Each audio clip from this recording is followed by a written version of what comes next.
안녕하세요. 서원의 법사입니다. 서원의 법사가 오늘은 만약 인생이 잘 풀리지 않는다고 생각된다면 우선 자신의 얼굴부터 돌아보자 라는 화두를 가지고 이야기를 시작을 하겠습니다. 선천적으로 잘 타고 나서 잘 사는 것도 있지만 후천적으로 노력으로 우리는 충분히 잘 살아갈 수 있기 때문에 일이 안 되면 배워서라도 부족한 것을 채워서라도 잘 살아가야 합니다. 구독과 좋아요는 선행가 방송을 내 큰 힘이 되는 만큼 구독과 좋아요를 눌러주시면 감사하겠습니다. 참고로 구독료는 무료입니다. 간상과 인상은 큰 차이가 있습니다. 간상이 생긴 대로 사는 거라면 인상은 사는 대로 근육이 자리 잡는 것을 말하죠. 묵묵히 받아들여야 할 운명이 아니라 자신의 노력에 따라서 얼마든지 개척이 된다는 이야기입니다.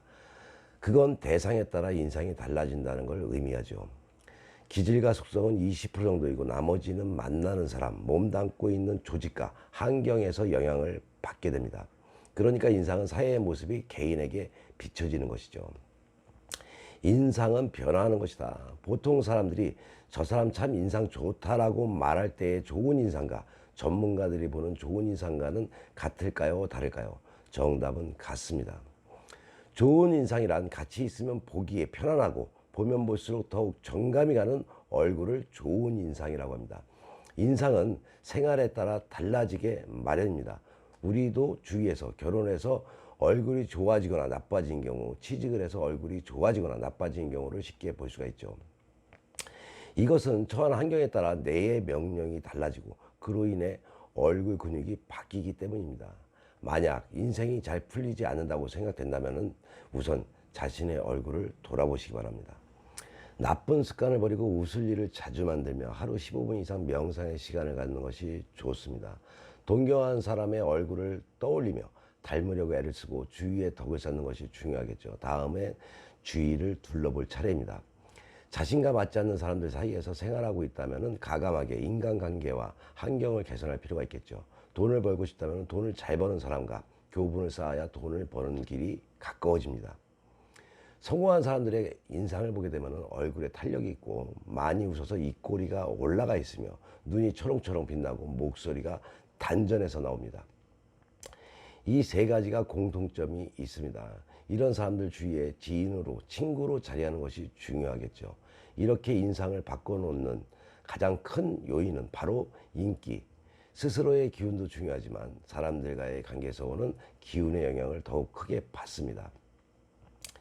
지지 세력이 많아지면 얼굴에 기가 좋아지고 왜소하고 빈약해 보이던 인상에 건의가 있고 풍요롭게 바뀌게 되는 것이죠. 일이 안 되는 사람에게 첫 번째로 사라지는 것이 웃음입니다. 본인의 하는 사업, 하는 일이 잘 되기 위해서는 물론 본인의 사주도 중요하지만 많이 웃어야 한다는 것이죠.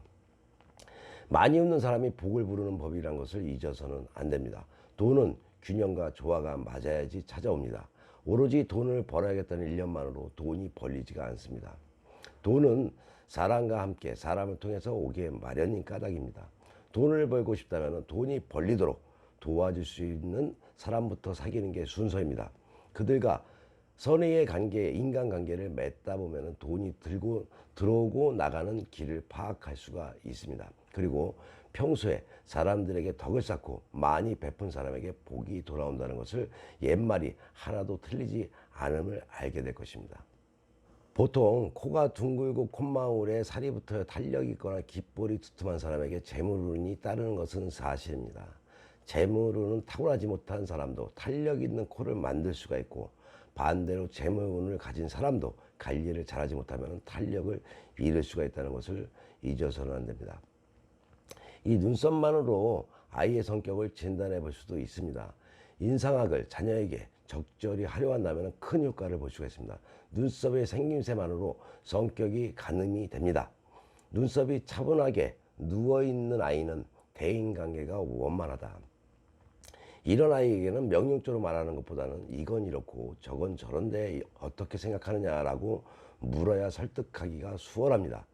반면에 눈썹이 진하면서 비스듬히 서 있는 아이들은 친구들과의 관계를 자기 중심으로 풀어가는 성향이 있어서 대인관계가 원만하지가 못합니다. 이런 아이에게는 내 말이 맞아. 그런데 이렇게 해주면 안 되겠니? 라고 말하는 것이 바람직합니다. 양쪽 눈썹이 붙은 아이는 순발력은 있지만 성격이 급하고 짜증이 비교적 많은 편입니다.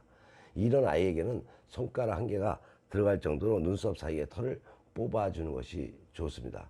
눈썹 사이를 이곳을 명궁이라고 하는데 이 부분이 깨끗해야 복이 들어옵니다. 그러니 지나치게 공간을 또 넓혀 놓으면 역효과를 낼 수 있으므로 적당하게 손질을 해주는 것이 좋습니다. 이 명궁을 손질을 잘 하시기 바랍니다. 자신의 얼굴에서 웃음이 사라진 분들은 일이 잘 되지 않는 분들임에 틀림이 없습니다. 일이 잘 돼야 웃을 거 아니냐가 아니라 일이 안 풀려도 웃어서라도 일이 잘 되게 해야 하는 것이 맞겠죠.